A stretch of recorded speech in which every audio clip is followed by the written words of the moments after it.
이제 오늘 36장 20절부터 봤는데 본문의 내용이 이거죠. 어제 본문에 이어서 되는 내용 아닙니까? 어제 본문에 이제 하나님께서 예레미야에게 예루살렘 멸망과 심판의 내용을 글로 기록하게 했습니다. 그래서 이제 바룩이라는 사람이 그것을 대신 대피를 하고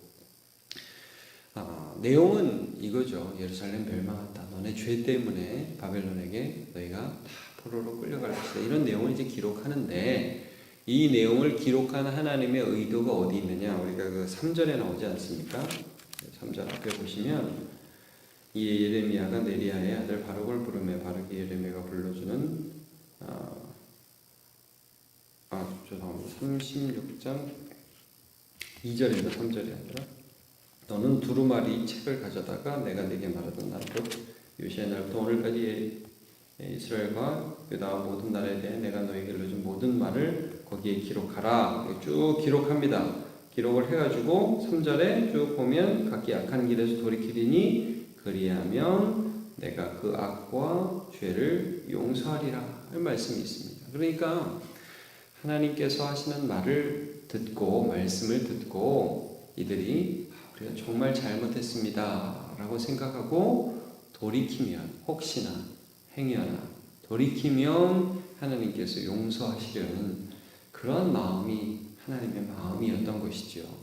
이제 오늘 이제 이 말씀들을 낭독하고 이제 성전에서 백성이 듣고 그 들은 말씀을 이제 한 사람이 이제 유다 고관에게 얘기를 해가지고 그 고관이 일단 예레미야와 바룩을 피신시킨 다음에 이 책을 다시 가져가서 왕 여호야김 왕에게 들려주었을 때 그 왕의 반응을 기록한 것이 오늘 본문입니다. 왕이 어떻게 반응을 했느냐? 자, 두루마리를 가져오게 합니다. 오늘 21절에 보면 왕이 여우디를 보내 두루마리를 가져오게 하죠. 그래서 모든 고관의 귀와 왕의 곁에 선 사람들의 귀와 왕에게 이제 낭독을 합니다. 마치 성전에서 백성에게 낭독했던 것처럼 이 말씀을 다시 낭독하는데 22절에 보니까 그때는 겨울이었습니다. 그리고 왕이 이제 화로에서 불을 쬐면서 그 말씀을 들었던 것 같아요. 예루살렘 멸망한다. 바벨론에 의해서 너는 끝났다. 이런 말씀을 듣는데 지금 우리가 이런 반응을 기대할 수 있잖아요. 너무 놀라는 거죠. 아니 하나님께서 왜 이런 말씀을 하시지? 하나님 정말 우리의 죄 때문에 진노하시는구나. 두렵다. 떨린다. 여러분 그래서 하나님께서 사실 예레미야에게 이 말씀을 기록하시면서 기대하신 반응은 무엇입니까? 많은 역대의 왕들이 그랬던 것처럼 듣고 옷을 찢고 회개하고 제 위에 앉고 눈물 흘리고 예레미야를 청해서 이렇게 간구를 해야죠. 예레미야 선지자님 이게 어떻게 된 일입니까? 왜 하나님이 우리 대적이 되셨습니까? 우리의 죄악이 너무나 큽니다. 그리고서 이 말씀대로 이루어지지 않도록 우리를 위해서 기도해 주세요. 이게 이제 기대하는 반응 아닙니까?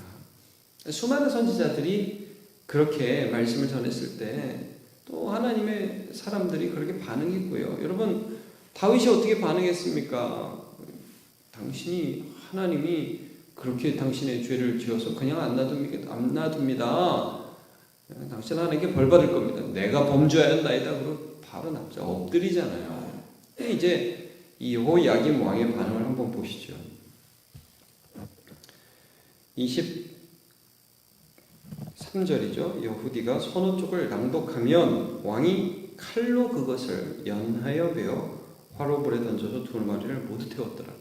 쭉 읽으면 읽는 족족 두루마리 책을 면도날로 쫙 베서 지금 추워서 불 쬐고 있는 그 화로에다가 바로 태워버렸다는 거예요.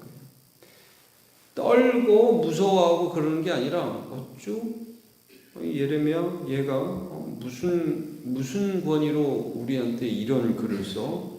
이 자식 이거 버르장머리 없네. 그러더니 칼을 그냥 면도날로 베어가지고 그대로 화로에다가 집어넣어버립니다. 그리고 그 전체적인 반응 24절을 보면 왕과 그의 신하들이 이 모든 말을 듣고도 들어요. 근데 두려워하거나 자기들의 옷을 찢지 않았다. 마음 안에 망해? 웃기고 있네. 이게 자기들의 마음에 두려움이 없어요. 하나님에 대한 두려움이 없어요. 죄악을 행하는 자는 하나님을 두려워하지 않아요. 죄악을 떡 먹듯이 먹는다고 그러죠. 하나님을 두려워하지 않고 아주 마음이 완고한 것을 볼 수 있습니다. 우리 안 망해. 나 안 죽었어. 이 세상 사람들이 하는 말 많이 있죠. 나 아직 안 죽었어. 이런 태도를 그냥 보이는 겁니다. 그러면서 25절 엘라돈과 들라야와 그마리아가 왕께 두루마리를 불살르지 말도록 아뢰어도 왕이시여, 이거 하나님 말씀입니다. 들으셔야 합니다. 이걸 그냥 불사르면 안 됩니다. 그래도 듣지 않았다. 귀가 마음은 완고해졌고 귀는 듣지 않는 죄악의 상태가 있었던 것을 보게 됩니다. 그리고서 그 다음에는 어떤 것까지 합니까? 왕의 아들 여람멜과 아스리엘의 아들 스라야와 압디엘의 아들 셀레마에게 명령하여 서기관 바룩과 선지자 예레미야를 잡으라 하였으나, 아니 그놈들 잡아와. 감히 이딴 글을 어디서 써서 나한테 읽어주라고 그러는 거야? 전혀 여러분 이 여호야김의 반응을 보면 전혀 하나님을 두려워하지 않는 모습을 그대로 보여주고 있는 것을 우리가 성경 속에서 발견하게 됩니다. 이게 죄악의 본질입니다. 하나님 말씀을 듣지 않는 것, 마음이 완고한 것, 하나님을 향하여 단단한 마음을 가진 것. 그래서 창세기를 보면 노아의 홍수 때에 보면 하나님의 아들들이 사람의 아들들과 결혼하면서도 하나님의 마음이 아프신데 전혀 개의치 않습니다. 늘 심판받죠. 이 롯이 거주했던 소돔과 고모라 사람들, 하나님을 배역하고 완고하고 자기의 정욕과 쾌락에는 반응하지만 하나님의 말씀에는 반응하지 않습니다. 뭐라고 그래? 내일 이 성이 망한다! 롯이 자기의 사위들한테 말하니까 사위들이 뭐라고 그래? 농담으로 여겼더라. 이게 듣고도 별로 신경 안 쓰는 거예요. 이게 딱 여호야김의 반응입니다. 하나님께서는 이러한 여호야김에 대해서 그 다음에 심판의 말씀을 다시 말씀하시죠. 다 태워버렸는데 예레미야에게 다 다시 쓰라고 합니다. 왜? 이 말씀이 이제 정말 유효하니까 다시 기록을 해라. 그리고 특별히 29절에 보면 유다의 여호야김 왕에 대해서는 내가 이 두루마리를 불사르며 하길래 어찌하여 바벨론 왕이 반드시 와서 이 땅을 멸하고 이 사람과 짐승을 이 땅에서 없어지게 하리라 한 말을 이 두루마리에 기록하였느냐? 왜 이런 말을 기록했어? 듣기 싫게 이렇게 네가 말했지. 그러므로 여호와께서 유다의 왕 여호야김에 대하여 이같이 말씀하시니라. 그에게 다윗의 왕 위에 앉을 자가 없게 될 것이요 그의 시체는 버림을 당하여 낮에는 더위 밤에는 추위를 당하리. 너는 비참하게 죽을 것이다. 왜? 내 말을 듣지 않았기 때문에. 결국 하나님께서는 이 예레미야와 바룩을 통해서 기록한 이 말씀에 대한 왕과 유다의 고관들을 반응을 보면서 하나의 시험을 한 거죠. 이들의 죄가 여전히 이들의 삶에 아주 깊이 뿌리 박고 있었던 것을 그대로 보여줍니다. 여러분, 하나님 회개하면 은혜 주십니다. 하나님은 돌이키면 은혜 주셔요. 너무나 많은 말씀을 통해서 하나님의 말씀에 돌이키는 자들, 우리가 요나서에서도 보지 않습니까? 너희 멸망하리라. 사흘 길을 이제 하루 만에 요나가 다니면서 말씀 선포하니까 니느웨 백성들이 회개했잖아요. 그랬더니 뜻을 돌이키고 내리시려던 벌을 내리지 않으셨습니다. 하나님의 뜻은요, 죄인이 회개해서 사는 것입니다. 근데 이 백성들과 이 고관들과 왕의 태도 속에서 그들의 마음 깊이 뿌리 박은 죄악이 이 시험을 통해서 더욱 드러났습니다. 그게 뭡니까? 안 듣는 겁니다. 듣기 싫어하는 겁니다. 딱 원하는 말씀만 듣기 원하는 것이고, 그리고 마음이 완고한 것입니다. 두려워하지 않는 겁니다. 떨지 않는 겁니다. 괜찮아. 될 거야. 하나님이 죄에 대해서 심판하시겠다고 하는데도 두려워하지 않는 것입니다. 이게 죄입니다. 그러므로 여러분, 우리가 이제 이런 말씀을 보면서 우리가 이 시대 가운데 어떤 마음을 회복해야 되겠습니까?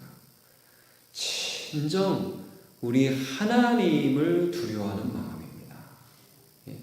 우리 죄를 회개하면서 하나님은 심판주의십니다. 나 같은 죄인이 주님의 말씀 앞에 설 수 있는 아무런 의의가 없습니다. 예수만 붙드는 거지, 예수만. 그게 우리의 자세입니다. 두려워함으로 예수 붙드는 것. 그 다음에 뭐예요? 하나님, 부드러운 귀를 허락하여 주시옵소서. 듣는 귀를 허락해 주옵소서. 말씀이 들릴 때에 그 말씀을 잘 분별하고 아멘 할 수 있도록 나의 귀를 열어 주시옵소서. 이게 우리의 반응이 되어야 되겠습니다. 제가 히브리서 3장 7절과 8절과 13절을 읽어드리겠습니다. 그러므로 성령이 이르신 바와 같이 오늘 너희가 그의 음성을 듣거든 광야에서 시험하던 날에 거역하던 것 같이 너희 마음을 완고하게 하지 말라. 오직 오늘이라 일컫는 동안에 매일 피차 권면하여 너희 중에 누구든지 죄의 유혹으로 완고하게 되지 않도록 하라 그랬습니다. 마음이 단단해져가지고요, 만나와 메추라기를 주시고 반석에서 물을 주시는 하나님이 있는데도 마음이 완고해요. 그래갖고 이것도 안 주고 저것도 안 주고 우리를 죽이려고 여기를 데려왔냐고 그러고 맨날 불평만 하는 그 입술에는 완고함이 있다는 거예요. 너네 그렇게 되지 마라. 그러면 하나님의 백성과 함께 있고 가시적으로는 교회고 겉으로 볼 때는 그 사람이 예수 믿는 사람과 같지만 하나님의 은혜에서 떨어진 사람이다 이거예요. 오히려 하나님께서는 에스겔을 통해서 이런 약속을 해주십니다. 성령께서 우리에게 오시면 일어날 일입니다. 또 새 영을 너희 속에 두고 새 마음을 너희에게 주되 너희 육신에서 굳은 마음을 제거하고 부드러운 마음을 줄 것이며 또 내 영을 너희 속에 두어 너희로 내 율례를 행하게 하리니 너희가 내 규례를 지켜 행할지니라. 아멘. 하나님께서 성령 안에서 우리에게 주시는 은혜는 새 마음, 부드러운 마음을 주시는 것입니다. 오늘도 우리 기도할 때 하나님 말씀 앞에 내가 부드러운 마음을 가지고 하나님 용서하여 주옵소서, 하나님만 두려워합니다 라고 진심으로 그 하나님께 반응할 수 있는 주님의 백성으로 오늘도 서시기를 예수님의 이름으로 축복합니다. 기도하겠습니다. 오늘 봉헌하신 분이 있어서 제가 기도하겠습니다. 하나님, 어머님의 큰 수술을 무사히 마치고 회복과 모든 치료의 과정에 은혜로 함께하여 주실 것을 믿고 예물을 드린 성도가 있습니다. 주께서 불쌍히 여기시고 받으시고 또 그 어머니께서 그 큰 수술 후의 체력적 부담과 어려움을 잘 이기며 또 회복할 수 있도록 함께하여 주시기를 원합니다. 하나님께서 모든 과정 속에서 은혜 내려주시고 또 그 과정 속에서 하나님이 함께하심을 맛보아하는 가정 될 수 있도록 함께하여 주시옵소서. 하나님, 오늘 우리가 말씀 나누었습니다. 여호야김의 모압의 그리고 그 고관들의 완고하고 강박한 반응들을 함께 보았습니다. 그들은 말씀을 찢어버렸습니다. 말씀을 태워버렸습니다. 오히려 예레미야를 바룩을 잡으려고 사람을 보내었습니다. 하나님, 우리가 죄 짓는 시대에 그러한 완고함을 본받지 말게 하여 주시옵소서.